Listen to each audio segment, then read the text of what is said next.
Hello, everyone, and welcome to tonight's meeting of the Home Modification Occupational Therapy Alliance, HMOTA. We are really excited that you're all here and that we have our special guest speaker, Rosemarie Rosetti from the Universal Design Living Laboratory. My name is Karen Cook. I'm going to be your host tonight, and without further ado, let me introduce you to Rosemarie Rosetti, who will be speaking on accessible and universal design features that she recommends when she's designing homes.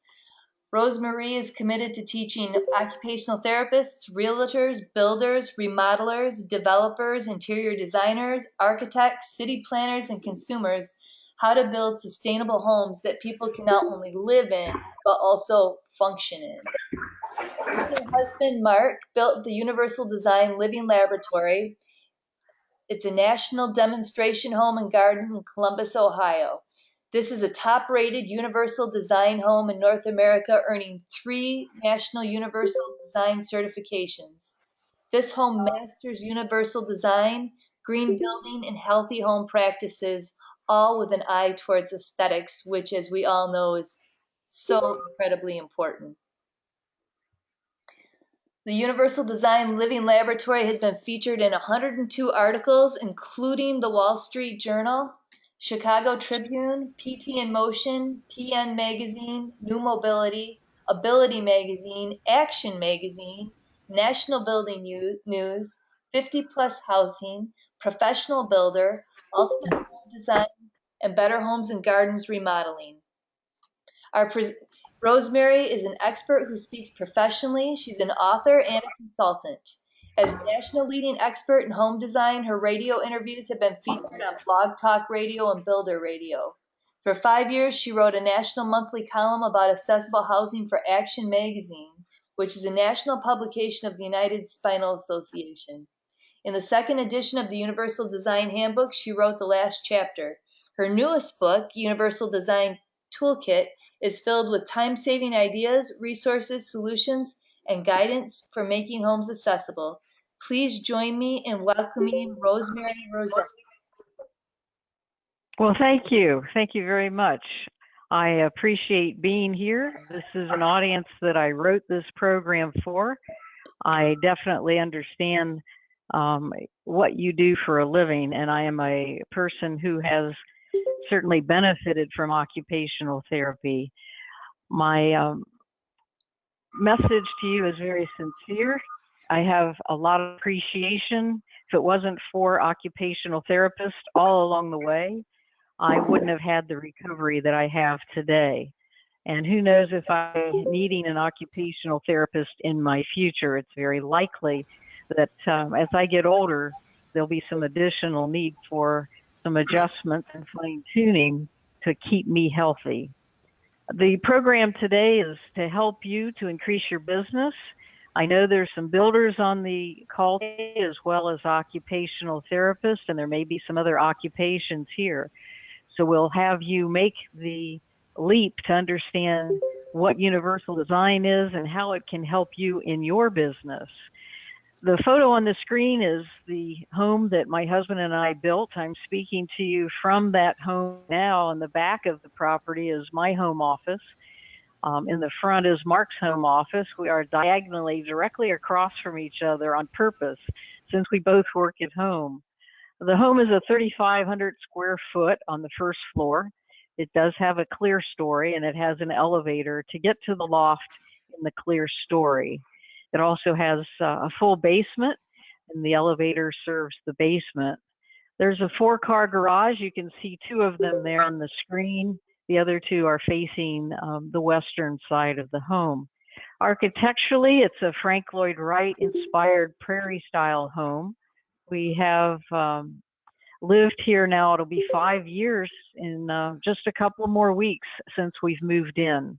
And we've had 2,300 visitors to the house so far for various tours that we've featured. We're going to go through the house in a very detailed manner. I'm going to point out some of the particulars that make it work. I would like you to write questions during this presentation. I'm going to pause and let any question come through. Karen is going to moderate for us, so you can either use your microphone or type those in at any time, typing them in, just keeping a notepad handy if you'd like to be online live with your voice. So I'm here today to give you something new. I hope to create some type of dialogue and community among the occupational therapists who are here so the dialogue continues beyond tonight's webinar. And most of all, I hope that what I have to share with you can help increase your business by understanding how to use universal design to attract customers and to serve them better for those that you do have. The story that I'd like to share is the story of my injury. On the screen, you're seeing a bicycle trail, the headlines from the newspaper, and my bicycle helmet. It's been almost 19 years ago. It was June 13th of 1998. It was my husband and my wedding anniversary. We had been married only 3 years, and we're out on this bike trail having a lovely time. There was no wind and no rain and no threat of storm, just a beautiful Saturday on one of these bike trails. But something went wrong. Something went tragically wrong, and that was a tree that fell on top of me. It was 80 foot tall and 7,000 pounds, and it was followed by the live power lines. Mark tried to warn me. It was halfway down when he saw it. There was nothing he could do to save me from the tragedy that fell on top of me. With that, I had a spinal cord injury instantly and was knocked unconscious. Life flighted from the scene over to Columbus to the Grant Medical Center, where the team operated on me for 4.5 hours. I was in intensive care for 5 days, and then I learned that the spinal cord injury was incomplete paraplegia. The injury T12L1. I'd also had vertebrae in my neck fractured, 5 vertebrae in my back fractured, and they did insert the Harrington rod, the metal rod, to fuse the spinal fusion, taking bone from my hip and pelvis area and grafting it onto the 5 vertebrae in the back. I was transported after 5 days to the Ohio State University to Dodd Hall, and this picture was taken there. Wore the neck brace for a long time. I was paralyzed, not just from the waist down. The initial trauma, I was so weak, and paralysis so severe, I couldn't even put a pen in my hand or a fork to feed myself or a toothbrush to brush my own teeth. I couldn't move. They had to turn me every couple of hours. I just kind of laid there at their disposal. I had lots of therapists. I had physical and occupational therapy around the clock for the summer of '98, where I spent my time trying to learn how to cope with the spinal cord injury.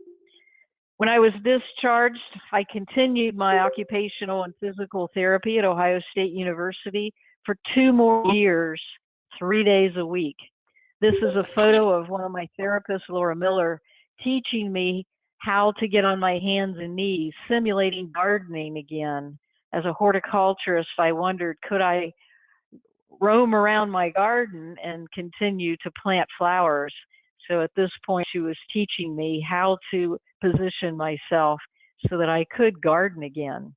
It was like a part-time job for me, 2 years, 3 days a week. That's what I did, occupational therapy and physical therapy. The home that I returned to was a 2-story home. This photo was taken after the electric porch lift had been put on. In the original sequence, when I got home in July, there was no porch lift. There was just a very steep wooden ramp that my husband and family and neighbors had put in. It was like the luge in the Winter Olympics. There was this was an ADA accessible ramp. There are too many steps and too long of a ramp that would have been needed to make this an ADA compliant ramp. So the only solution was to put in the electric porch lift and the modification in order to get me into the house. And that was the only entrance that was accessible. When the porch lift was frozen or out of order, I was either stuck on the porch lift stuck out of the house or trapped in the house. It was not a great solution for me, a temporary one at that. The house was 2 stories. I owned a speaking business and a publishing company at the time.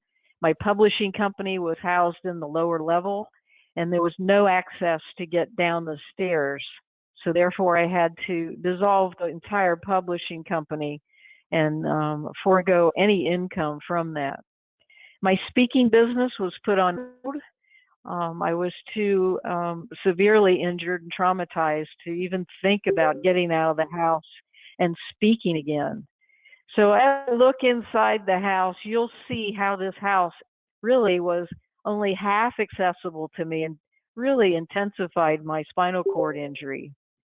This photo was taken of the master bedroom closet of that house. And you can see here I used a little device, a little reacher to get the hangers down on the higher rack. There was no way I could reach the seasonal clothing and those laundry baskets above. It was very, very difficult for me to operate and to access my wardrobe and to get in and out of it, as I used a manual wheelchair, and I still do for my mobility. So that's just one of the difficulties, is how to get clothes in and out of that closet. Another difficulty was the master bathroom, and this picture shows the vanity that I used in that home. As you can see, there's no knee space, so every time I approached it, I had to do a sideways approach. And there was quite a distance as I was brushing my teeth to figure out how to spit in the sink and not make a mess of things. But that was my reality in that home prior to the Universal Design Living Laboratory. Another piece of the bathroom, you can see there's carpet there, not the easiest to get around, in that it was very thick and plush with deep padding underneath. Actually, when I first got home from the hospital in the rental wheelchair, I couldn't even move on the carpet, not at all. So anytime I was home, someone had to push me around the house, except in the kitchen where there was linoleum. You can see we had a jacuzzi tub. It was worthless to me.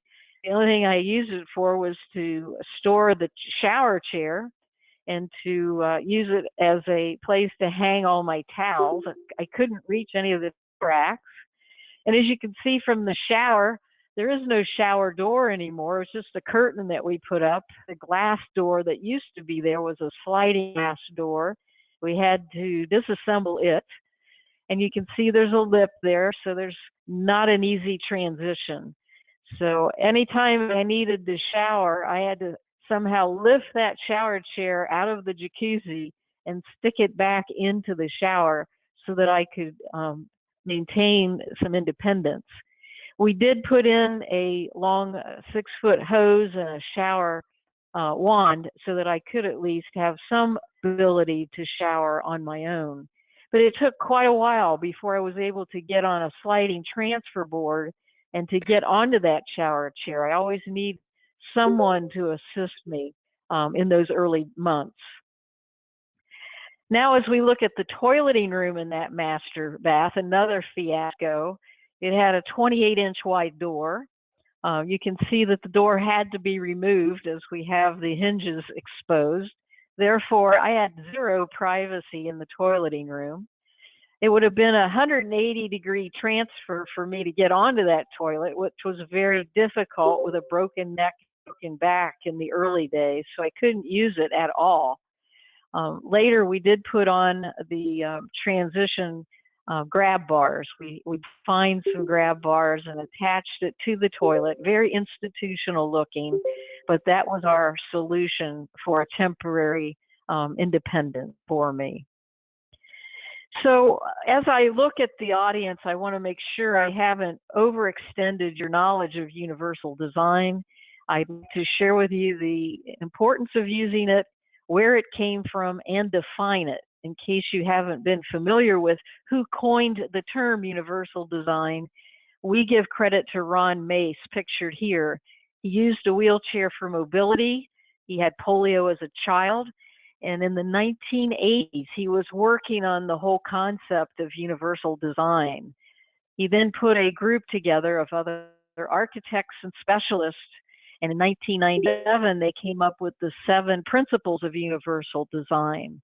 This is the description and the definition that they came up with, which stands today, in that it's about products and it's about environments for everyone to the greatest extent possible. We know there are people who will not benefit from universal design because they are outliers, either on the size scale in some way or the ability scale. But his contention was it should be adapted or specialized. It should be integrated and seamless and fit in naturally. One of the funny visitors that we had in terms of his height is Wayne Robinson, photographed here. I am 4'2" in my manual chair. He is 6'8". We are positioned in front of my office where I'm speaking to you today. The door entrance is 7 feet tall. And so when we took Wayne around with his wife, who is 5'1", we realized that not all of the features accommodated him. For example, the shower nozzle needed to be a lot taller for him with 6'8" frame. My husband is 6'4". So universal design does fit most everyone, but there are some outliers. As we look at what universal design is, it is about inclusivity and flexibility and leveling the playing field. We're looking at many features that are adaptable for later on and that are accessible for someone with a disability like myself. We like to see it as transparent. When someone comes in my house, I hope they see it as a beautiful home, not as a home designed for a woman in a wheelchair. And of course, the ADA applies not to residential private property like mine. If it was a fair housing commercial site, then the ADA would apply. And again, ADA is minimum standards from 1990 when the laws were enacted. So as we look at ADA and how it applies in housing for fair housing and commercial work, we're still looking at minimum standards. I'm going to share with you a lot more than the minimums.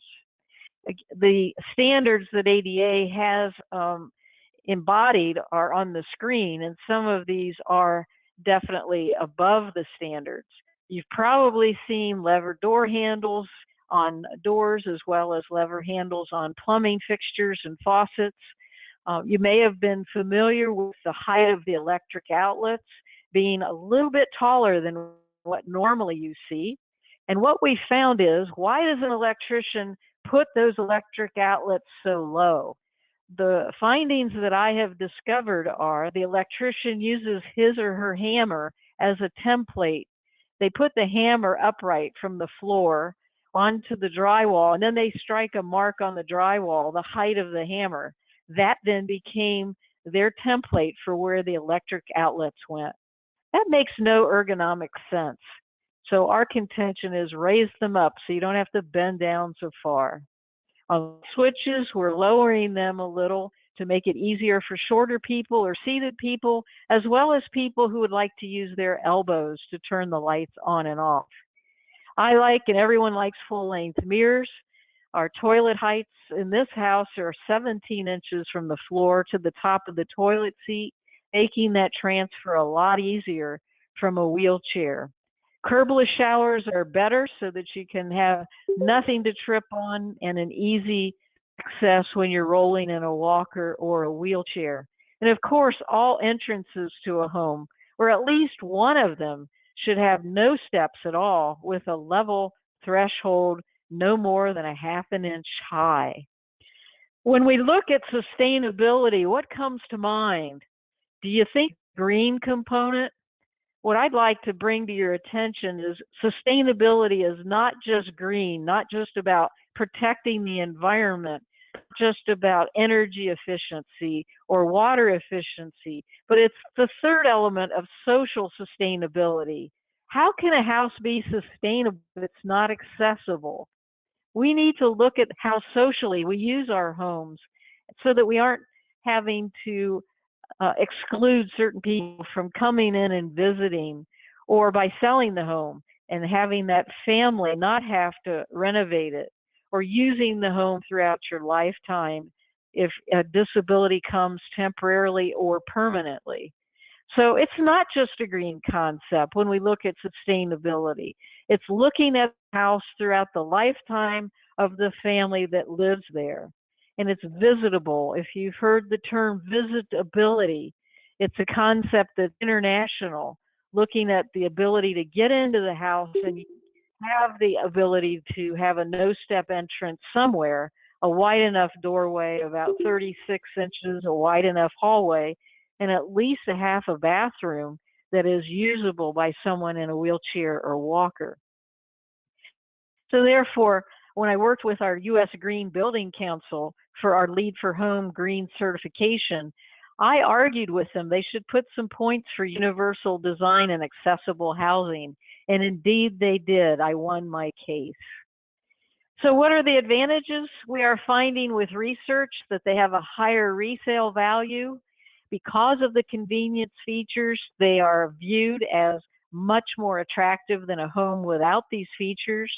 It allows you to stay in your home rather than going to a facility, which could cost you $50,000 to $100,000 a year. Why not try to stay in your home longer so you can save that money?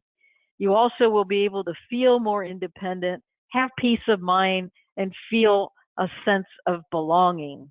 And as I mentioned before, people can come and visit you, and you won't have to be embarrassed if you have a guest list, wondering how you're going to get certain guests to come into the home. On the screen is a photograph of my mother, Rosemarie Rosetti. She lived to be 98.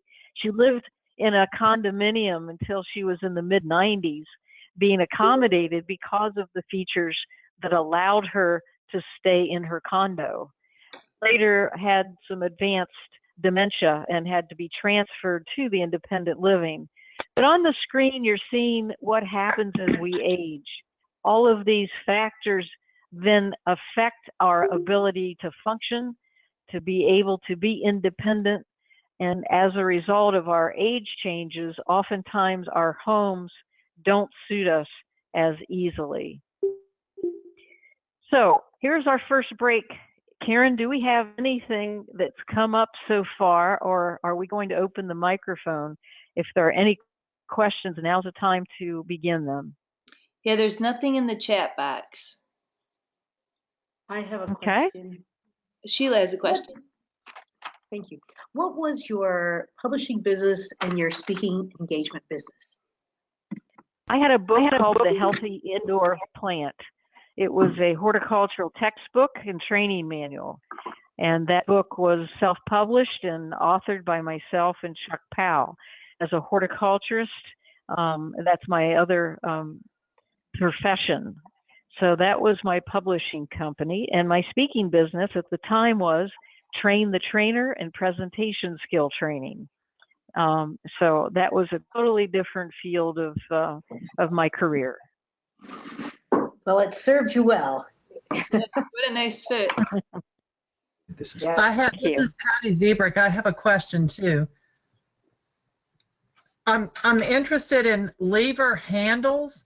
I've put some in my home, and I've just seen some around, and they wind up getting caught on clothing, and I'm concerned that that's going to cause falls. That's the first time I've heard of that as a potential fall hazard. I have never heard anyone talking about safety where that has been a problem. So I don't know if anyone else has ever had that situation. Yeah, I lived in a house with lever handles, and they'd catch on our clothes sometimes and kind of stop you where you're in your tracks. But I live in a house now without lever handles, and I miss them like crazy. But I could see where they would be a fall hazard.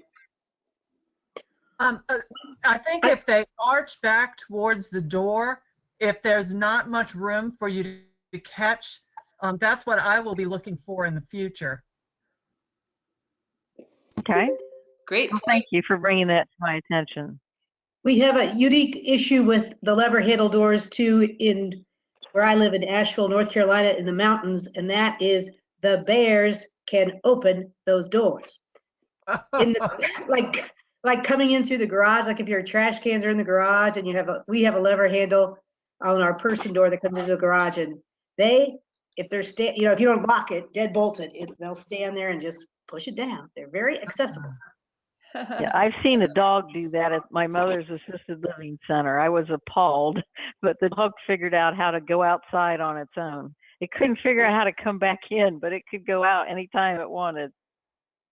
I did, this is Patty again. I did work on a Jerry psych unit for about 8.5 years, and the handles we had there were actually vertical rather than horizontal. So you had to pull the lever, you had to push the lever in to open the door, and that was for suicide prevention. And I found that I didn't get caught on those doors. Well, thank you. Karen, is there anything else, or we'll continue? I just have one question. How would having the lever vertical prevent suicides? No, you can't attach anything onto it. There's no ligature point. Oh, okay. Oh. That makes sense. Thank you. Right off, sure.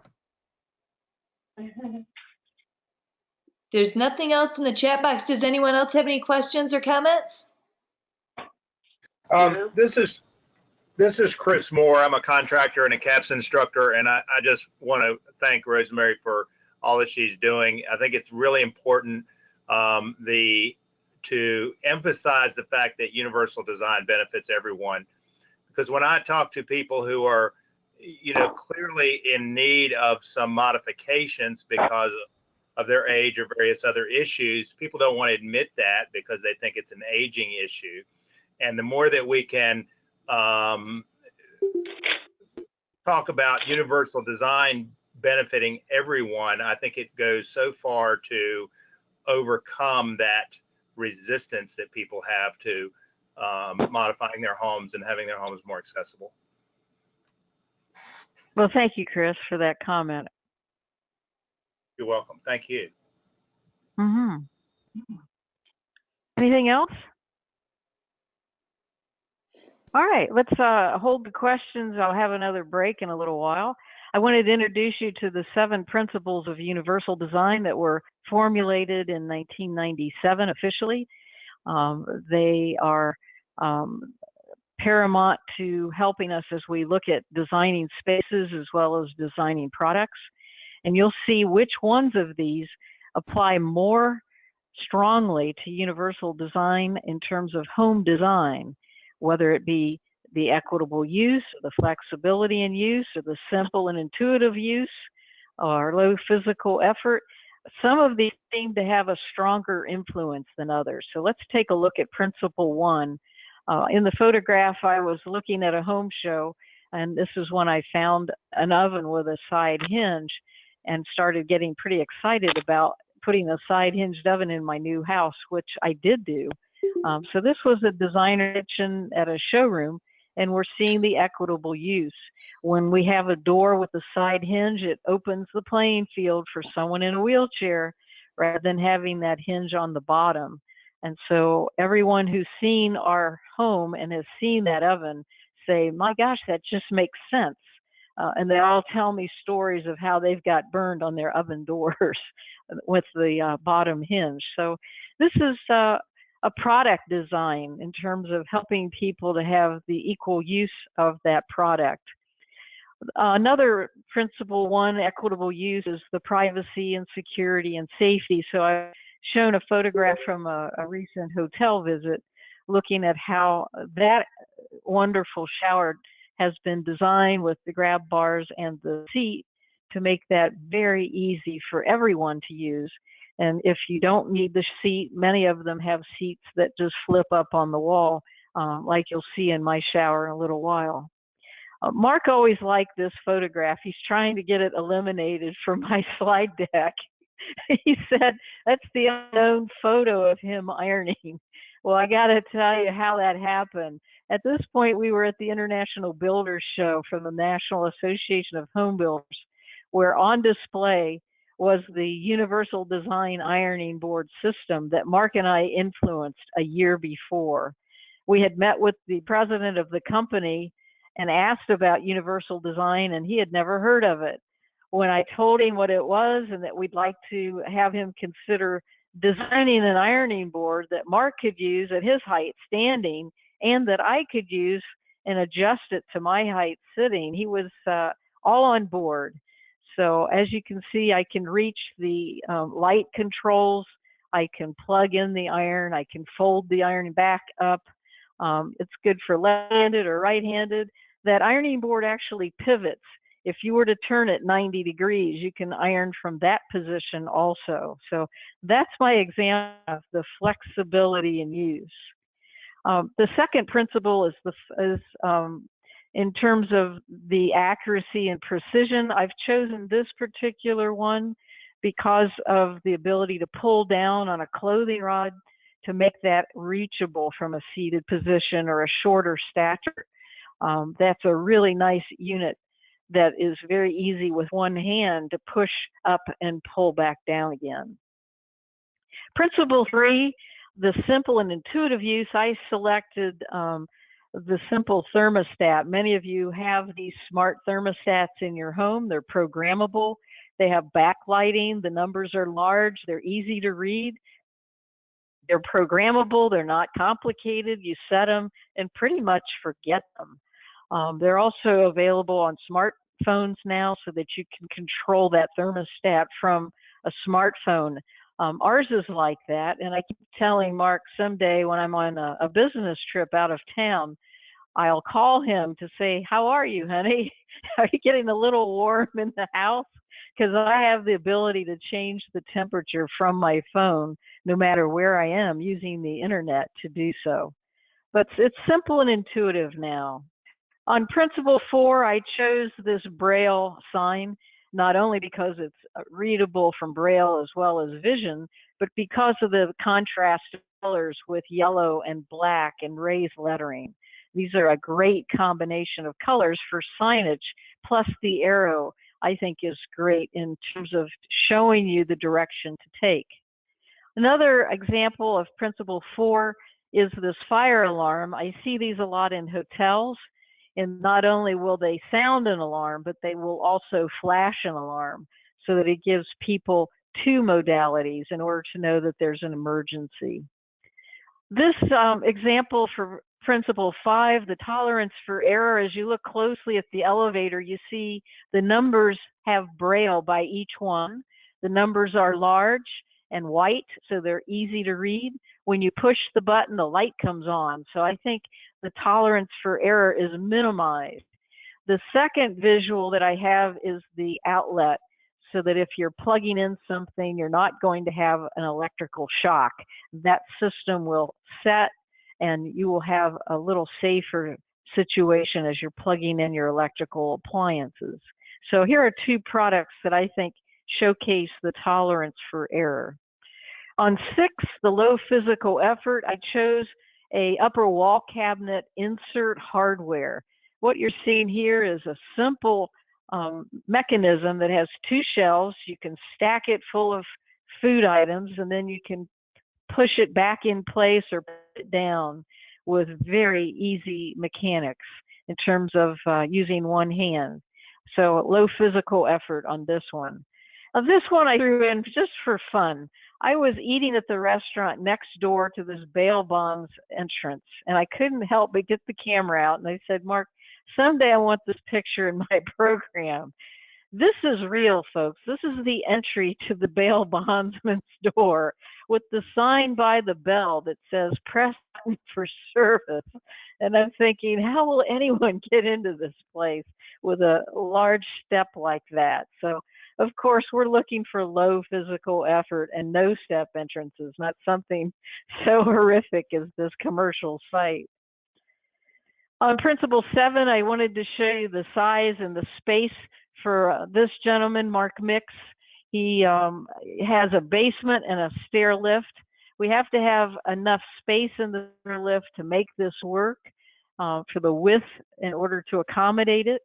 And then I wanted to show you his shower with a shower chair that fits there quite well in terms of the way they created that space so he can transfer onto a shower chair in order to be independent. So the 7 principles have now been described. What is the difference between a universal design feature, an accessible design feature, and an adaptable design feature? Let me help you with those distinctions.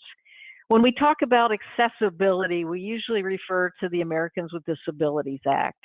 Those are code compliance and, again, the minimum standards for accessible design, and that's for commercial spaces.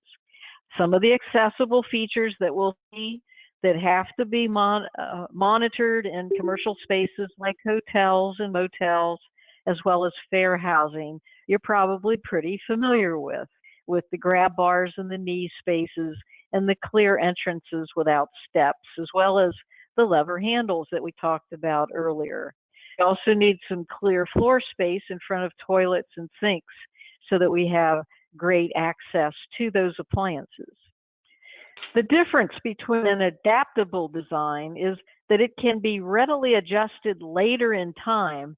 In a short period of time, you don't need a real high-skilled laborer to do it and a lot of tools. There's not a lot of remodeling or big structural changes. And let me share by example what I mean by a couple of adaptable features. Something like having closet rods with an adjustable support where you can just take a screwdriver and move that closet rod on that adjustable support to accommodate someone that might be a child, and then later on want to raise it for them so that they can adjust the height of their clothes on the rod. Rather than having fixed heights, I think these adjustable supports are a good adapted feature. Another, you may have seen these self-storing cabinet doors underneath sinks that actually swing out and then slide straight back in. Something like the entertainment centers that you may have used in the past, where the doors would be closed, and then if you wanted to watch TV, you swing those doors open, and then the doors with the hardware swing right back into the entertainment center. Those are really nice to give you the knee space needed as an adaptable feature. Okay, we've got our next break, Karen. Let's see if you've got anything that have come in, or anyone want to go with their phone and talk to me about a question or comment. There's one. Someone asked where the what brand the ironing board is. It's called Iron Away. Iron Away. It's an easy one. And in fact, to make that easier for all of you, if you go to my website, which is udll.com, just the initials, udll.com, there's a tab at the top that says contributors. We've had 217 companies that have contributed products and services in order for us to build the Universal Design Living Laboratory. And you'll see Iron Away there. They're in alphabetical order with a link to their website. And as far as I know, they were the first universal design iron on the market. I couldn't find any until we started meeting with them. Is there another question? I'd have a quick one. Are you going to the conference in Charleston in a few weeks? Yes, I am speaking there on the 17th. I am the keynote speaker starting at 9:30. So anybody there, please identify yourself. May 17th, first keynote in the morning. I'll be speaking. Wonderful. I'm planning to go. Great. I have a and question. For those of you who do not know that conference, it's Universal Design Today. It's in Charleston, West Virginia. And if you'd like to know a little bit more about it and who is going to be speaking there, you can go to their website. Do a search on Universal Design Today, and you should be able to find them. Yeah, for those of you from HMOTA, I don't know if you remember, Richard Duncan spoke to us probably 3 or 4 months ago, and I believe that's part of the R.L. Mace Institute, right? That's putting that. Yes, Richard Duncan runs the Ron Mace Institute, and he is the organizer for this conference. And he's got lots of people from all over the country speaking. So it should be a really wealth of information from May 15 to 17. Universal Design Today is the conference. Nice. I have a question about those closet rods. Mm-hmm.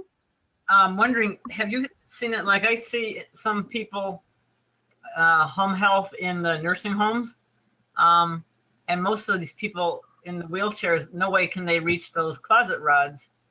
Mm-hmm. So I'm wondering, have you ever seen it in a so-called commercial or long-term care facility or something like that? No, I've not seen it there. I've seen it in showrooms and I've operated it myself, and it's pretty sweet. It was really easy for me. Right. So yeah, we were just trying to figure out if everybody's closet had to just at least lower those rods, but of course this is a much more useful idea. Mm-hmm. Yeah, economically, it would be a lot more prudent to just lower rods rather than buying this hardware and putting it in. But depending on what the facility wants to do and how tall the garments are that the people have, if the people are wearing tall garments, they need it to be taller rather than dragging the floor on a short rod. Uh-huh. Okay. Okay. Thank you. Mm-hmm. I work in a long-term care center, and we have those kinds of adjustable rods, or it's a very simple, like from Lowe's or Home Depot. I don't know the technical term, but it has all the variances, so you can drop it down with the long white angular pieces that come out Mm-hmm. the rod. I mean, and that makes it really easy on every patient. We could just make it to their size, whether they're standing or at wheelchair height. Mm-hmm. I That's a have good a question. adaptation. Mm-hmm. I have a question regarding the zero threshold entries. Mm-hmm. Constantly trying to come up with the perfect solution for what is accessible, but not for the rain to get into the house. Has anybody had any tried and true good solutions to this quandary? We've had no problems with rain or snow, and we live in Columbus where we get both, and we get lots of rain, and some of it goes sideways. It's so windy. And it's a matter of putting an overhang over every door. That's the first piece, be it a porch or some other type of a structure. So the door needs to be sheltered in some way. That's the first piece. I can speak to that. I've had a lot of issues with that. Again, if you can put a roof over it, that's best. You can put a trench drain right outside your door. You can also use an automatic door bottom that seals when the door shuts.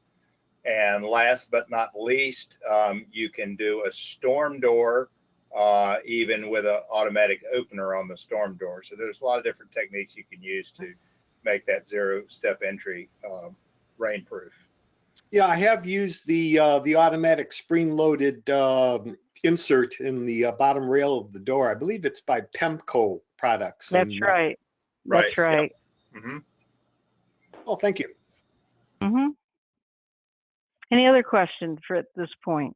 Yeah, Devora asks, how do you reach the longer garments such as dresses in your closet? You're going to be seeing that in just a little bit. In my particular case, we placed things so that I can reach all the closet rods. We put Mark's things at the tall locations and mine at the short locations, but I still have the old-fashioned shepherd's hook, if you've gone to some of those department stores, as my adapted device. And so if I have to get a shirt down for Mark or put one up that I've just laundered, I can't reach his tall closet rods, but I can use this little shepherd's hook to put those back. It's just a long handle with a hook. And I'm hoping I can describe that well enough to you. If you've ever gone to a department store where they have their displays way up high, there's no way any salesperson or customer can get to them. And so they position these shepherd's hooks throughout that clothing department.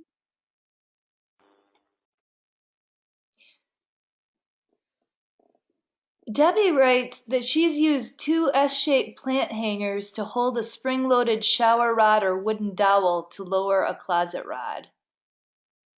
Not really sure Okay. what that means.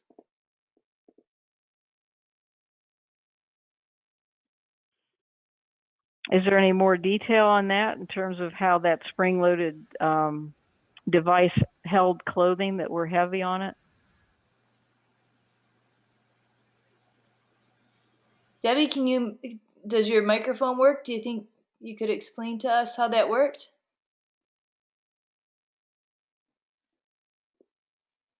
Okay, we're not getting any audio. Maybe we'll get to that later. If she wants to type something in later, we'll revisit that question. She said Is there anything else? She said the shower rod was supported by the hooks. Okay, all right. Yeah. Any other good comments or questions before we move on? All right, I'm going to go ahead and move on, and if there is something, we can continue to address those pretty soon. We're going to have another break in the program. As we look at aging in place, the ability to live in place as we age, we're starting to see what features then will support aging in place. So let's take a look closely at our home and get inside of it and take a real good look. Again, our website is udll.com. I invite you to go to this website after today's program and take a look at it. The back side of the house, this is the rear of the property showing the patio, which is all with pavers. There's 2,000 square foot of pretty level pavers, which are ADA compliant in that they're slip resistant. There's a 2-level patio, and you can see the gentle slope going across a bridge, which is a waterfall, to an upper level section of the patio. We have a patio door. If you see the large window, that's our great room, and that big picture window. Just to the left of that, you'll see a door. And to address your idea of how do we keep rain from getting into the doors, you can see we have 6-foot overhangs on that house. So that 6-foot overhang protects it from any rain. We also, on the left side of the house, you'll see the patio, which is actually a screened-in porch. I just push a button, and the screens come from the ceiling to the floor, and that entire area becomes screened in. But as you'll see, there are a couple of patio doors there that are also no-step entrances to get into the house. So we have 3 entrances and exits from the back of the property. And horticulturally, I've got lots of container gardens as well as raised beds that I use. And when it's time to mow, I do all the mowing. We have a mower from Country Clipper that's all hand controls, and they put a handrail on to make the transfers easier for me. Now you're seeing the waterfall in the upper level of the patio area.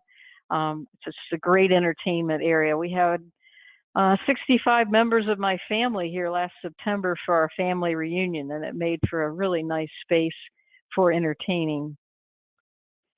The house has universal design certifications, making it the top rated in North America. These are the 3 certifications that we have achieved for universal design.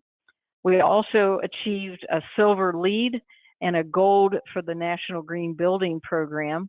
So we have 5 national certifications, 2 green and 3 universal design, as well as a wildlife habitat certification. Let's look at that front door. I know you were very interested in that. We have the portico. People can come onto the property. It's an oval situation around the driveway, and so they can park right there, and we have pavers, so it's very wheelchair accessible beyond the gravel. So as soon as you park right under the portico, it's a paver drive entry, and it's a 1 in 20 slope, so there's no steps to get into the front door. I'd like to encourage you to come and visit this home on a virtual tour. And this is what you'll see when you click on virtual tour on our website at UDLL. When you go to the tab at the top that says tours, click on virtual tour. Google did over 700 photographs of our home and then edited those together so that you can take your computer mouse into our house and turn any direction you want and look closely at things. I'll test your observation skills. Our cat, named Kiko, was in the house at the time, and she kept being the photo bomber. So see if you can find Kiko. She's a orange colored tabby cat that does appear on the virtual tour. It's a fun tour to take. There's a little close-up showing the front entrance, the universal design components. As I point out, we have a motion light at the ceiling at the door entry so that at night the light comes on. We have different grading in terms of making that easy to get in. It's protected. It's just very welcoming. It's a 36-inch wide door, and we've got lots of glass in it to allow more lighting into the foyer. The large fixtures on the lights outside are all LED, giving us a lot of light also in the evening hours so that we can welcome guests as they come and they go. Going into the house, this is again the virtual tour, and what you'll see, we had 26 different stations during our tour. So we've left the numbers up so that you could see a route to take if you want to take that suggested route to take your own tour. You'll see the hardwood flooring throughout the house. It's a hickory. It's been extremely durable, no scratches. With all this foot traffic and wheelchair traffic, you can't tell at all. The door opened fully at 36 inches, and you can actually now start to see some of the components of the design and the width and space of our property. You're looking straight into the great room and then out into the back landscape just to orient you. I'd like to show you what we did on our front door design. Do you see the little circles on the main front door? One of them is at a high point, which is about my husband's eye level. One of them is midway, which is my eye level. And then we've got a series of 3 of them that are at the eye level of my cat when she stands up. So we have put in multiple heights of peepholes in the front door as a universal design feature. Our threshold is only a ½ an inch, and there you're seeing our lever handle. And there's a close-up on the left of that door that we put in so that you can see there's not much of a bump when you come and go from our home front door. As we look at our bathroom, I wanted to orient you with some of the dimensions. We're looking at 5-foot turning diameters. Our architect did this on the floor plan so we could see that I could do a 360-degree turn throughout the floor plan. We needed a minimum approach of a 30 by 48 in front of sinks and toilets. We realized the average adult has a wheelchair height of about 20 inches, and that's true for me. Eye level is approximately 4 inches. I'm probably, or 4 feet high. I'm probably a little lower in that I'm only 4'2" in a seated position. If I'm standing, I'm 5'1". So let's take a look at coming from the bedroom, the master bedroom, into the master bath. You're seeing the use of pocket doors, which we have used throughout the home. They save in square footage. You also notice as you look at the door at the end of the bathroom, that is another pocket door. When we close both of those pocket doors, that makes a nice warm environment. The floors are heated with electric heating units underneath. So you're starting to get a sense of the approach from the master bedroom into the master bath. Notice the flooring and the transition from the hardwood to the tile. It's perfectly smooth. There is absolutely nothing to stop a wheelchair or to trip over. They did that very succinctly with some filler underneath the hardwood floor so that it would come up to the level of the bathroom tile and be a perfect match. There's Mark Lader and I with his 6'4" frame. Understanding we have the heated towel bar, we have a wonderful whirlpool tub with a big deck around it. You're seeing the vanity that has the space underneath for the knee space, and in the foreground is a second vanity. Let's take a closer look at those vanities. Mark's is 35 inches from the floor to the countertop, and mine is 33 inches. The hardware is easy to use for someone with paralysis or arthritis, and you're seeing all the lever handles on all the plumbing fixtures. We were surprised that Mark and my distance is only a 2-inch differential between countertops. We thought his was going to be a lot taller, but that's what he liked, was a 35-inch, which is pretty much a standard height that we find. This is our Whirlpool tub. We have put in a handheld shower nozzle to make it easier to rinse hair, and also the lever handle on the faucet. We put a wide decking around it, making it easier for my transfer. I still have the use of my legs. My quads are very strong, so I can sit on that tub deck and spin around, putting my legs in, holding on to the integrated grab bars and lowering myself on my knees to get into that tub. Our toilets are all, as I said, about 17 inches from the top of the toilet seat to the floor. And then we have the toilet ring about 18 inches from the center to the sidewall for the placement of grab bars. For efficiency, we've got dual flushing toilets as well as those who don't use much more than a gallon of water. And then we have our cat. This is a comfort height toilet, but our cat doesn't seem to mind having to jump up higher as she wants to use it as a water bowl. It's not a comfortable water bowl for her, but she uses it anyway. Notice the simplicity of the toilet paper holder. We just put this simple thing in without any springs, and we put it on a vertical so we have less likelihood of the toilet paper falling off of the holder. You can see the grab bars are beautiful. We also put phones by every toileting area. This is the master shower. I sit on this chair. It's adjustable in height. It also can be flipped. The bottom can be flipped up if somebody wants to use it without the shower chair. We have soap niches highlighted in gold, a wonderful handheld shower on adjustable bar with the beautiful grab bar behind me.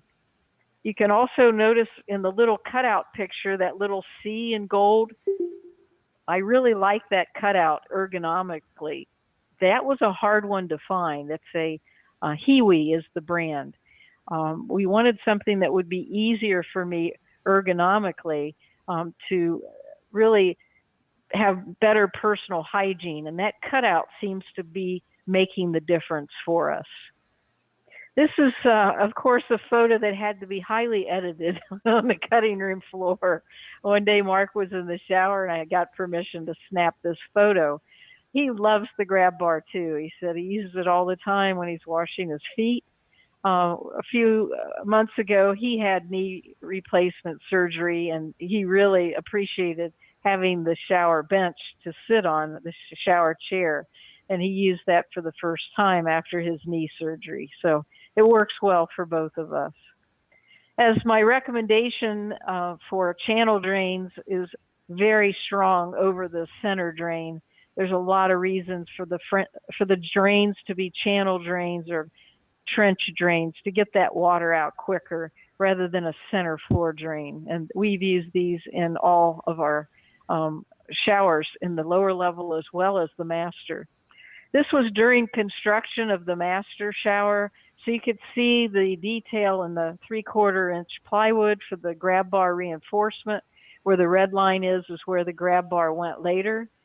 Where you see the green box, that was the niche that was recessed in the wall for the soap, so that we can store soap there. So that worked out really well. And then we put in extra 2x8 for the reinforcement for the shower seat to make sure it could hold someone of significant size. A close-up of our shower pan with the water prevention and the membrane that was placed down. And also you can see the installation now of the trench drain. This shower drains to that back wall where the glass block is, and all the water goes to that back wall and does not come out into the master bathroom. Here's another view of it with the no-step entrance with the 2-inch size tile in the shower with the grout. Again, showing that drain going over to that back wall so that the water comes out. And we really have a fun time with that. when there is additional water, the cat will come in and lick it. So we just send in the cat back and she can lick any water that just happens to be accumulated on the floor. But it is not into the bathroom. It does not come back here. The water drains along the grout, and we're looking at a wet dynamic coefficient of friction with the tile greater than 0.42. So when you're picking tile, ask them what their coefficient of friction is so that you get something appropriate so that it's less slippery. So here's our next stop. Karen, we'll take some questions.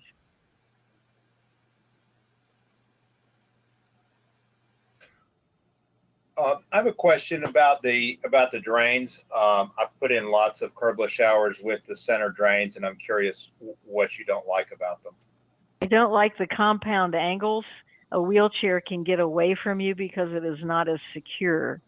It also takes longer to install from an installation point, but from the safety perspective, I've been in too many hotels with center shower drains. I'm transferring from my wheelchair to a shower bench or a shower chair, and all of a sudden my wheelchair gets away from me because it is not stable because of the compound angles of that drain in the center. Does that make sense? That does make sense. Thank you. Mm-hmm. Any other questions? Yeah, I'd like to know if there are any prefab shower pans that you've seen that can be used that are fairly zero entry that could be retrofitted into a slab home. Yes, Quick Drain. One of our sponsors has that, and it's Quick Drain USA. Again, you'll see if you want to look at them on our contributor tab, but you can easily search Quick Drain USA and find those websites for them.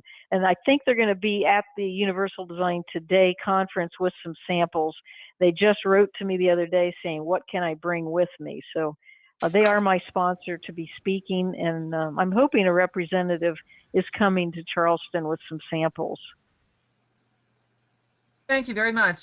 One more question about flooring. Do you have any preferences on a carpet that would work in a house? I mean, with older people, they don't really like getting rid of their carpet because they don't want to fall on a hard surface. So I've had somebody recommend to me, well, what about commercial carpet that doesn't have a padding under it because it's harder? Any thoughts about that? Yeah, that could be, but I would recommend that you have a wheelchair available and test that out before you make any recommendations. So I don't have a specific brand or anything of that nature for carpeting. So my thoughts are to you to go to the carpet store and go to the design center and test it out with a wheelchair with someone in it to see what that does, and talk to the experts. What happens if that carpet is installed without padding? Is it still under warranty, or is it going to disintegrate? Right. I don't know. Thank you. Mm-hmm. Any other questions, or can we move on? No, there's actually quite a few questions here. There's some questions about dimensions of a roll-in shower. I think that was answered. But Lynn asks a question that I hear quite a bit is, it seems to require a high level of dexterity to open and close pocket doors. Is there an adaptation that will make that easier? Yes, it's the hardware that you select, and we use something from Hafele, Hafele, and again, they're on our contributor tab. My cat can open that door. It's that easy. We have to lock the pocket door from the bedroom to the bathroom because that little cat, can open those pocket doors. It's that easy. So it's the hardware that you get. It's nothing else. Also, the question about the size of that master shower, it's 4 feet by 7 feet. And that is because we wanted to both be showering at the same time. So we made it a little extra in terms of its dimensions. Do you have 2 shower heads? Yes. Okay, good. I didn't see that. We have Mark's. Mark's is the one fixed above his head. When you saw that photograph of him with the grab bar, that was his standing shower area. And then mine is on the adjustable rod. So we have 2 shower heads there. Nice. Devora asks, is there a slight slope to the shower towards the channel drain? Yes, absolutely. A very slight slope. And someone else says, what's the run to rise ratio for the shower floor? I can't remember. That's something I did know, but I don't know it right now. If somebody emails me, rosemarie@udll.com, I'd be happy to tell you what that slope was. And then I think that's it. Does anyone else have any other questions that I may have missed up here? Someone says, All right, well, oh, go ahead. you got something? Yeah, Kelly says, for a retrofit, how much space has to be left if dropping the floor for a shower, I assume? Each company's pan is going to be different. So you're going to have to go with the manufacturer that you picked and make sure that you're picking a company that has a shower pan that was specially designed for a curbless shower. And that's why I was recommending Quick Drain. And they can give you all the details. I think there's nice videos on their website also on installation. Nice. So you should be able to get those details there, as well as the slope question that you guys have asked me. I bet you they've got some information on that slope and what that pan slope is. It's an automatic slope built into the pan. Nice. And there was one more question. Let me find it from Kazed. Darn it. He says, why are the shower controls not offset towards the entrance of the shower? The reason was I wanted to be able to get into the shower without getting the wheelchair wet. That was a very difficult design to come up with, so that I transfer from the wheelchair to the shower chair. And while I'm in the shower chair, I can get the wheelchair out of the shower so it doesn't get wet. That was the reason. I wanted to be able to do that transfer in a dry situation. Otherwise, my wheelchair would be soaking wet. And then another question is, your house is beautiful with an amazing variety of features. Any thoughts for people with less financial resources, low income, Medicaid, veterans, etc.? Absolutely. The universal design features are a factor of the economics, and we're going to look at some of these costs in just a few moments. So if I can hold on, I've got a whole section on cost, but what does bring up the cost? Hardwood floors brings up the cost. So how do you bring those down? With sheet good vinyl to have a hard surface flooring instead of hardwood. In terms of the type of fixtures, and we went with Kohler throughout the house, which is a top end. You can go with something a lot less expensive as long as you're buying the taller toilets and you're buying the faucets with the lever handles. So you're looking at the finishes and you're looking at the price tags for everything that is being brought in. But it doesn't cost any more these days to build a curbless shower. They've got it figured out. In fact, Quick Drain is doing major hotel chains now where they're putting new and renovated curbless showers in the hotels, and it's very cost effective for them. So I'll have more on cost in just a few moments as we look at each one of these features. I think we've covered everything in the chat box. All right, here's the room that gets the most attention from our visitors. The men who come in and visit us say, don't let my wife see this room. The women that come into the house say, I want to bring my husband back. This is our wardrobe, our laundry room. It's right off of the master bathroom, and you can see that it has the raised washer and dryer with the pedestals. It's got a sink with a roll-in area. It's got the full-length mirror. This room has given me total independence. Great lighting. The ironing board is here. It's got humidity control. It's got LED lights as well as natural light and a skylight for ventilation.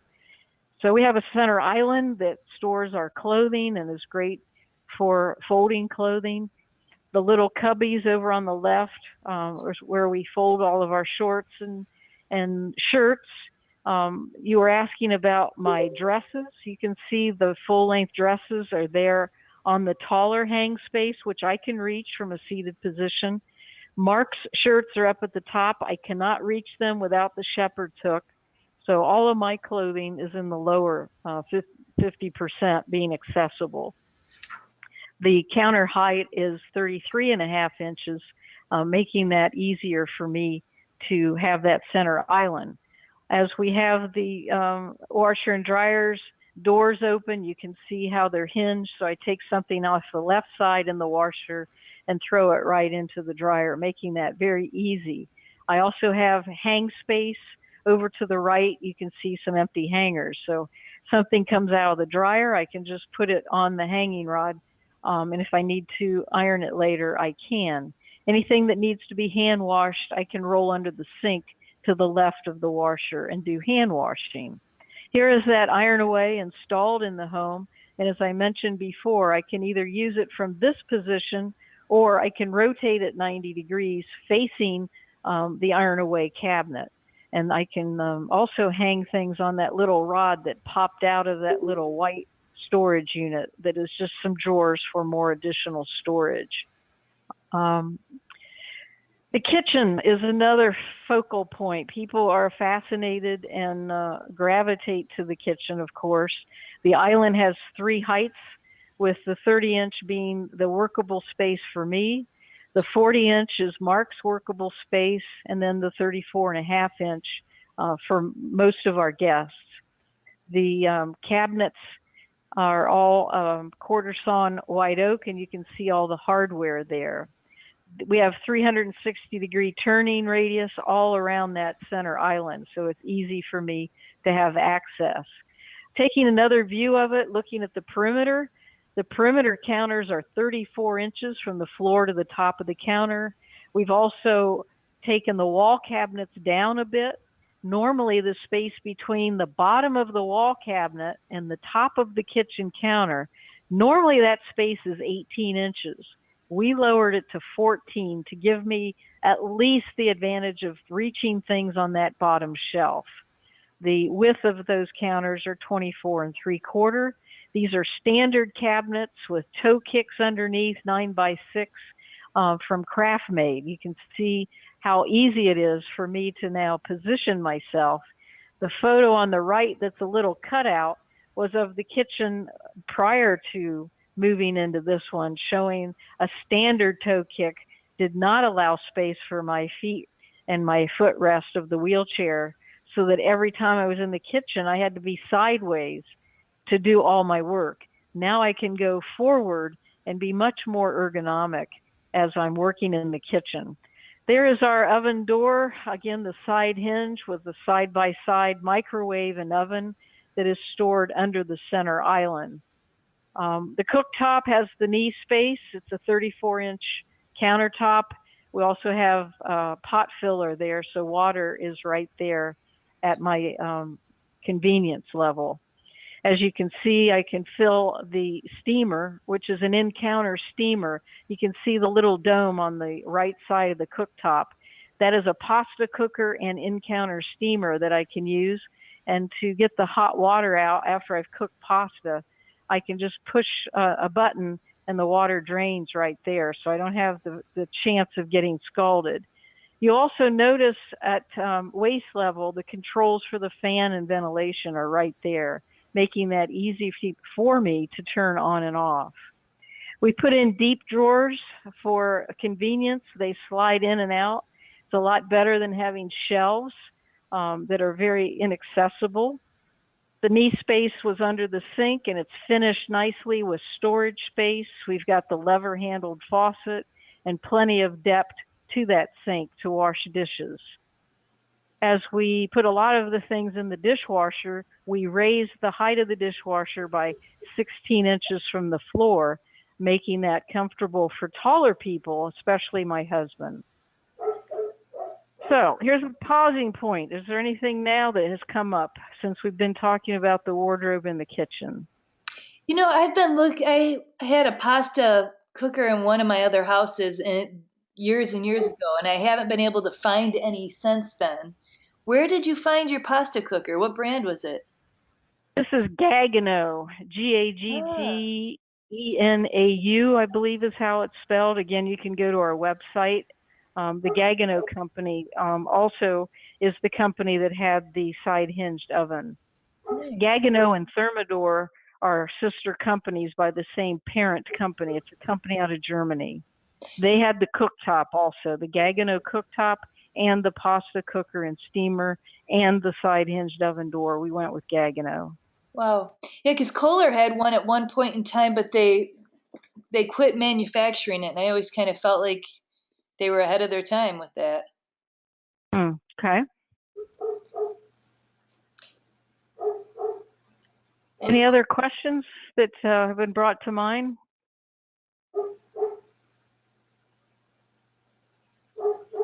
All right, we'll go on. To help you with your business as you're marketing your distinction of being a specialist for universal and accessible design, these are descriptive terms and words that are often used to communicate. Some of these are more market savvy than others.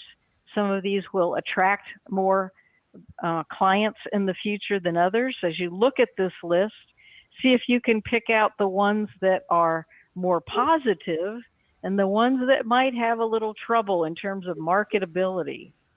My belief is the ones now in the gray box are the ones that I would rather not use if I'm marketing my services. I think these tend to stigmatize the type of business that you're in. But you make the decision. If that's how you want to describe your business, fine. But I think these other terms will also serve you and maybe serve you better in marketing. As you're working with your clients, you have to ask, who's going to be living there? Is this a multi-generation family? Does someone in the family have an impairment or a need that we've got to accommodate them right from the beginning? You need to know that as you're interviewing the client to decide on a modification or if they're building a new home or retrofitting something. And then what's going to be a health limitation that you have to live with that's going to impact the ease of living in your home? They sometimes have health limitations that are not visible. You're going to have to ask them to reveal anything they've got that might be an invisible disability too. And then ask the question, do people have trouble using the bathroom or using the kitchen or getting in and out of the house, so that you can start pinpointing where the design has failed in their current home. And then do people come and visit? Are they going to stay overnight? Are they going to stay for a month? Do they have a disability? Help understand the needs of that family. And did they plan to live there and age in place through their retirement? That will impact the significance of the investment that they need to make in this new space. And then are you working with someone now? Do they have a builder? Do they have an architect? Do they have a remodeler that is knowledgeable and can help them work in that space? And then is it going to be more costly and not appropriate to make the modifications? They better just move. And that's what we decided in our home. There was no way we could have modified the existing home. It would have been cost prohibitive. We just decided to leave it the way it was and move on with our new home. So if something happens, can they still live in the home? Where are the safety features and the recovery so that someone can stay there instead of having to go to a rehabilitation center on a temporary basis? And is it important to have that full bathroom so they have a shower on that first floor near the bedroom? As I ask people, how do you identify a builder? How do you identify an occupational therapist, an interior designer? Here are the associations that have specialists.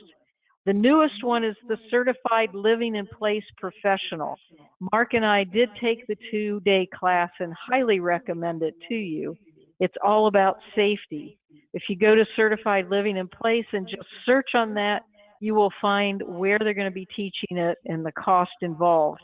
We'd like to have it taught back here in our home in the future. So we're waiting on that date to be announced. But the CAPS people are on the call now, the Certified Aging in Place Specialist.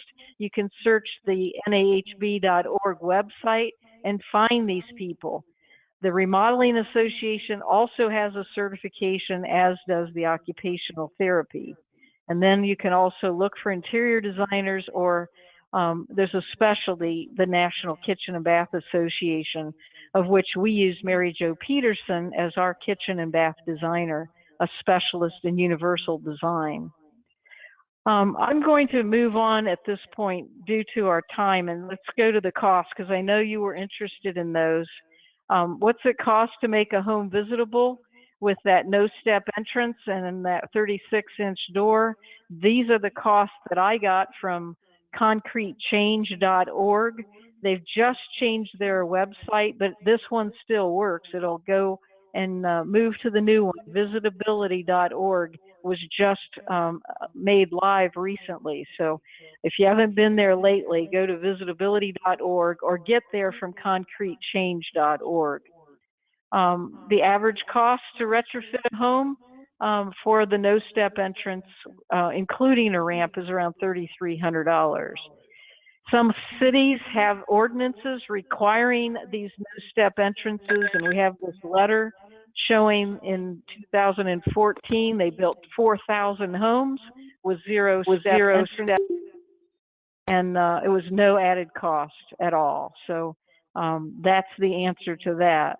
As we look at, do you want to spend the money now or do you want to spend the money later?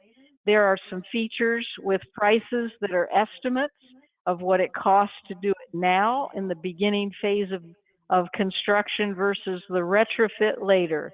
You want to spend $8,000 now or $75,000 later to do these modifications. When you look at grab bars on the screen is the cost to install, the average cost to buy a grab bar, and the average cost for the plywood for reinforcement and for additional labor. Not a high cost when you look at the safety and convenience involved in the installation. Our curbless shower, the average cost of a tiled commercial or residential curbless shower, again, this is tiled now, which is a higher end. They're tiled showers between $5,000 and $15,000. And then you've got the cost of modifying floor joist if you're doing a retrofit. But installing a curbless shower by itself is really not much different than a fully curbed one, if it is indeed comparing tiled to not to tiled as an apples to apples comparison. The corner bench or a shower folding seat, the prices are on the screen, averaging from $150 for a bench up to $500 for a folding shower seat. The curbless acrylic shower we have in our guest bathroom. The cost that I saw was between $2,000 and $4,500. This one is the Kohler unit, which is a curbless unit, all acrylic, all goes in at one time. The handheld shower heads are really not that much more expensive than the fixed ones, averaging $50 to $100 a piece more. The toilets, you may spend $50 more as compared to the shorter 14-inch or 15-inch toilet to the more high comfort height toilet. And doors, maybe a $5 differential. That's not a lot to pay from a 30-inch to a 36-inch. And then replacing the doors, it could be a $500 difference to replace a door in a remodeling situation. A simple fix is to buy a pair of swing-away hinges at $18 a pair to give you 2 more inches. My predictions are we're going to be older and there's going to be a lot more consequences, a lot more surgeries to improve mobilities, a lot more need for walkers and wheelchairs, a lot more universal design, a lot more new homes to have universal design, and a lot more homes with multiple generations. So take a closer look, as Mark is indicating. Which would you rather be in your profession? One of the yellow tulips or one of the red tulips? You decide if you want to stand above and beyond those others in your field by engaging in occupational therapy or building focused on universal design. You've got to notice the spaces more. You got to be willing to take action, get outside your comfort zone, and get more training. Bring me in if you have a meeting or a conference. I'd be happy to come live and do a presentation as I'm doing in Charleston. Or here's my new book. My new book is the Universal Design Toolkit. I wrote it for you. This is the best use of your money, period. It's a very minimal investment. I had you in mind when I wrote it. It took me a long time to write it with 10 years of research and evaluation. This book is 200 pages, and it's an electronic book, so you can use it on your cell phones.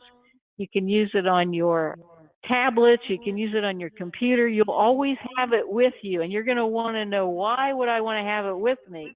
Well, take a look at the chapters. You're going to find the space dimensions that you're looking for. You're going to find sources of funding for people who don't have the means, or for veterans. You're going to know how to find these professionals that are in the industry. And I think you're going to love chapter 13 with all the universal design checklists, safety guides, home assessments, and certifications that I have sourced around the world. That in itself is worth the price of this particular toolkit. We're selling it today as a special rate. I have asked 2 of the occupational therapists to read it in advance. One is Carol Fernstomp, who might be on this call today. Another is an assistant professor at Ohio State University. They loved the book and gave me these testimonials for you to read. The book is being marketed right now today with a bonus of 4 hours of videos and webinars. So you'll get the whole package of 4 hours of contents, 200 pages, all at half price today. Normally it's $197, but today and tomorrow we are selling it to you at $97 flat on our website that's been branded with your organization. So just go to www.udll.com/HMOTA, and you will get to the sales page, the landing page, to check out and instantly download a copy for you to use of the Universal Design Toolkit. I'm not kidding you. This was written for you. If you don't like it, you get a full refund, no questions asked. This is going to make or break your ability to feel confident and have solutions. If any of you need to get in touch with me later, that's my website, that's my email, that's my office phone. I invite you to contact me at any time that you'd like to be involved with a future. If we do have questions, I know we have gone out of time. I'm going to go back to the link of the book. We are right now at the 9:30 mark where I had promised to end. If any of you want to stay, I am willing to stay later. But to respect all of you, I do respect your time, and it is 9:30 according to my clock. So, Karen, what should we do? Rosemarie, I think this has been a spectacular presentation. If anyone has questions and you're willing to stick around, please do. But there are some questions on here real quick, Rosemarie. One said, is the book and DVDs available in hard copy? No, we have chosen not to at this point. If we get bigger demand, we will make a hard copy. But there are so many links in this toolkit, it makes it so quick to go to all these other resources and checklists and other books and bulletins. It makes sense in today's world that you keep this with you. It's great in the field, and it's not going to blow around. It's not going to need someplace to rest on a counter while you're looking something up. It's so fast. You go from the table of contents with one click to that chapter and back again. Its navigation tool is really streamlined. My husband Mark did the work, and it really shows. He did the layout of the pages and the navigation of the table of contents to the actual chapter. If somebody needed it printed, you feel free to take it to a printer. but at this time we have just launched it. You are the second group that I have even told. Last week I had 600 realtors on a webinar. That was the first launch. You're the second launch. This is a video set that you will be able to see on a protected website. You're not going to get mailed DVDs. You're going to be able to watch it live streaming off of your tablet or your computer or your smartphone. I just want to make an announcement too, real quick. Everybody who's here on this call will receive a certificate of attendance with the 1.5 continuing ed hours for CAPS. You don't have to type it into the chat box. And also, Karen, you recorded today's webinar, and I guess you're going to be sending that out as a link to the recording in case you missed something and want to watch this again or share it with someone. Is that correct? It will be on the HMOTA website. Okay. So yeah, I can send that out with the CAPS as well, and I'm going to be sending you a copy of it too. Okay, just so that everyone knows the HMOTA website, why don't you repeat it in case we have some new people here? It's HMOTA.net. Okay. And right now that's And so will that be tomorrow when that goes recording? I'm shooting for Friday.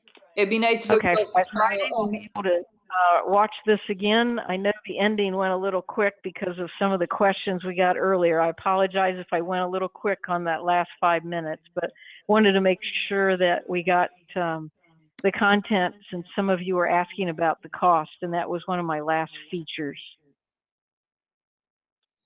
I've been trying this whole seminar to get access to get on there, and I have no idea what you're talking about a chat box either. You know what? That's because you're on a phone. You can't see the chat box. But anyone on a phone, so how do I get credit? Why don't you tell me if you want to hang on till the end of this, and then you can tell me your email address and your name. Okay, and can I send you an email to service@functionalhomes.net? Perfect. If you do that, and I'll get you one first. Okay, beautiful. And then the access then to the DVD, will you be able to send that to me then too, so I can purchase it tomorrow? Yeah, I'll just go to the website, and the Universal Design Toolkit sales page is at udll.com/HMOTA. You can do that tomorrow and purchase the toolkit and the 4 hours of videos and webinar replays. Now, these are webinars I've done for the National Association of Realtors and the National Association of the Remodeling Industry. It's not the same webinar you're seeing tonight. Correct. You'll get okay, I understand. You'll get that one too on Friday at hmota.net. Okay. But I just wanted to make sure I got in on the special that you're offering today. Tomorrow it's also open. Okay. I'll send out a link for the special tonight to everybody who came in. You got my service at Functional Home, so you came in off a link that was sent to you via email. Anybody who got an email link, I'll send out I'll send the CAP certification credits and also a link to get the Universal Design Toolkit. Perfect. And Sue Doyle, if you're still on the line, you and I need to talk about these certificates. Judy says, I was wondering when you had mentioned that, Karen. Yeah, I'm planning on reeling you in on that one. Oh, Peggy Martin says she just completed her order and received the download already. Oh, Mark is doing a good job there. I got to give credit to my husband. He set all that up too, and he's here standing by in case there was a problem. Wonderful. Judy also says, I'm a baby boomer and I would love a hard copy eventually. We just have not yet made that decision to make a hard copy. We just don't know what the demand is going to be at this point. So I would say if you're really sincerely interested in a hard copy, take your download to a office supply store and ask them to make you a hard copy of it if you really need to do that. Nelia wrote she's completed her purchase and downloaded it as well. Thank you so much. Yay. All right, we've got 2. Thank you. It's working well tonight. Rosemarie, I'm going to send you a copy of the chat box so you know everything that people have been saying. I think you should. Okay, thank you. Yeah. I want to thank the participants. You've been wonderful by being engaged and dialoguing among yourself as well as asking very important questions of me. So thank you for your participation. Yes, thank you. Oh, you're welcome. Wonderful. Well, if no one else has any more questions, this is going to end tonight's meeting of the Home Modification Occupational Therapy Alliance. Thank you all for coming. And Rosemarie, thank you so much for such a wonderful, informative presentation. It was truly an honor and a pleasure. And I'm going to send you what everybody's writing in the chat box because it looks as though everyone thank you. really enjoyed the. If I'd appreciate any evaluations so that I can continue to improve in delivering future webinars. I've just begun. My next target was today, the National Association of Home Builders. I'm on a roll with this. I want to make a ripple in the pond and make a significant difference in the way homes are designed. So my next association is National Association of Home Builders. I'm ready to go. The National Association of Remodeling wants their second webinar now. So, Nice. And the realtors, with 600 realtors on my webinar list last week, I was overwhelmed. So I think people are starting to take notice. I think it's going to be driven by the market, and the market is the consumers. They need to know more about what to ask for. And you, as occupational therapists, need to continue doing a good job with all of those people who need these services immediately to accommodate them. I am so grateful that I had occupational therapists working with me in that first home to at least make it workable on a temporary basis. They helped me a lot. So thank you for the time tonight. And I wish you a wonderful evening and good night.